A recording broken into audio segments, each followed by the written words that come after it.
يا نبي سلام عليك يا رسول سلام عليك يا حبيب سلام عليك صلوات الله عليك يا نبي. குர்பானியுடைய இறைச்சியை சாப்பிடக்கூடிய முறைகளை பற்றி சொன்னீங்க. இப்போ நமக்கு எடுத்துக்கலாம், நம்முடைய உறவுகளுக்கு தரலாம், ஏழைகளுக்கு தரலான்னு சொன்னீங்க. முஸ்லீம் அல்லாத ஏழைகளுக்கு தரலாமா, அல்லது நம்ம பக்கத்து வீட்டில் இருக்கிறாங்க முஸ்லீம் அல்லாதவர்கள் இருக்கிறாங்க, இவங்களுக்கு இந்த கறியை கொடுக்கறதுல அனுமதி இருக்கிறதா? இதை கொடுத்தால் குர்பானியில் ஏதாவது பாதிப்புகள் வரும்? அல்ஹம்துலில்லாஹ். அதாவது குர்பானியில் பாதிப்பு வராது. பொதுவாகவே எப்போ குர்பானி அறுத்துட்டோமோ அந்த கடமை நிறைவேறிடுச்சு.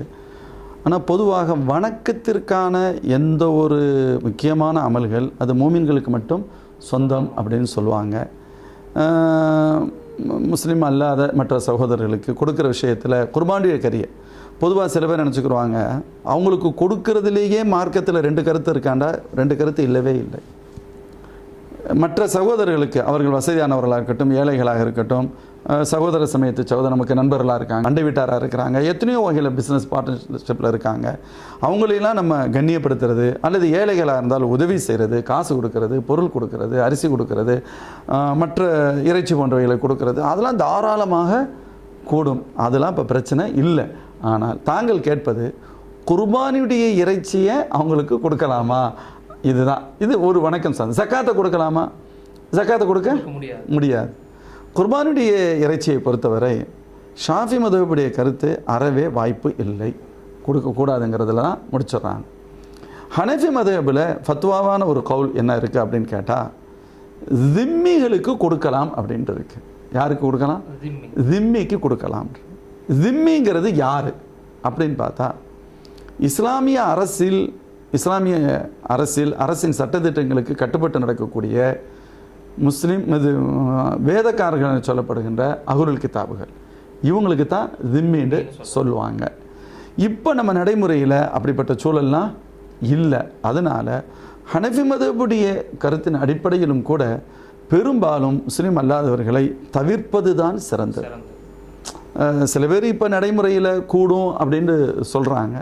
கூடும் சொல்கிறது முஸ்லீம் அல்லாதவர்களுக்கு நம்ம உதவி செய்கிறதுனால தப்பு இல்லையே. லா யன்ஹாக்குமுல்லாஹு அனில் லதீன லம் யுகாத்திலூக்கும் ஃபித்தீன் வலம் யுக்ரிஜூக்கும் மின் தியாரிக்கும் அன் தபர்ருஹும் வ துக்ஸிது இலைஹிம், அதெல்லாம் சொல்லுவாங்க.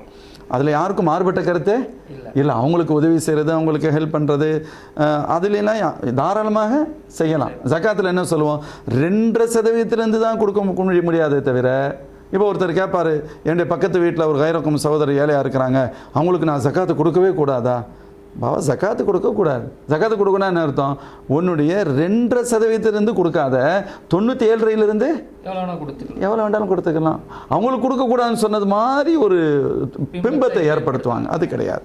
அதே போன்று இங்கு திரும்பவும் சொன்னால் ஷாஃபி மதுஹபின் அடிப்படையில் அறவே அனுமதி இல்லை.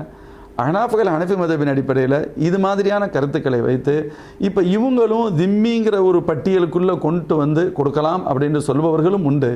ஆனால் தவிர்ப்பது தான் சிறந்தது, ஏற்றமானது. நம்ம கொடுக்குற பிராணியிலிருந்து நம்ம தவிர்க்கிறது சிறந்தது. நமக்கு ஒருத்தர் அன்பளிப்பாக தந்திருக்கிறார், அவர் கொடுத்தாரு, நம்மக்கிட்ட அன்பளிப்பாக கொடுத்தாரு, எங்கிட்ட அந்த கறி என்கிட்ட இருக்குது, இப்போ நான் கொடுக்கலாம், தாராளமாக கொடுக்கலாம். அதாவது அவருடைய கடமையை நிறைவேற்றுவதற்குத்தான் அந்த சட்டமே தவிர, இப்போ நீங்கள் குர்பானி கொடுத்து எனக்கு அன்பளிப்பு தந்தீங்க, என்னிட்ட இருக்குது, நான் என் பக்கத்து வீட்டுக்காரர் கொடுக்கலாம். அது என்னுடைய பொருள், நான் யாருக்கு வேண்டுமானாலும் கொடுக்கலாம். நீங்கள் யாருக்குமே இந்த இதை கொடுக்கக்கூடாது. இப்போ ஜக்காத்தும் அப்படித்தானே. இப்போ ஒரு சகோதரருக்கு ஜக்காத்து கொடுத்தோம், அவர் எலிஜிபிள், அவர் தன்னுடைய பணக்கார உறவினர்களுக்கு விருந்து வைக்கிறாரு, அவர் அல்லது பணக்கார நண்பருக்கு சாப்பாடு வாங்கி கொடுத்தாரு, உதாரணத்துக்கு ஏதோ ஒன்று செய்கிறாரு. ஆனால் அவர் செஞ்சது எந்த காசு தான்? ஜக்காத்துடைய காசு தான். ஹராமா? ஹராம் இல்லை. நான் கொடுத்தது யாருக்கு? ஒரு ஏழைக்கு. முடிஞ்சு, அவ்வளோதான். அதுக்கு அடுத்து எங்கே போகுது அதை பற்றி பேச்சு? அது அவருடைய முழு உரிமை, மில்கியத்து சம்மந்தப்பட்டது. நீங்கள் எனக்கு எப்போ குர்பானி இறைச்சியை கொடுத்துட்டீங்களோ உங்களுடைய கடமை நிறைவேறிச்சு. இது என்னுடைய சொந்த பொருள், அதை நான் எப்படி வேண்டுமானாலும் செய்யலாம். அதே போல் ஹனஃபி மதுஹபில் கொடுக்க முடியாதுன்னு சொல்கிறதுனால சில ஐடியாக்கள் சொல்லுவாங்க.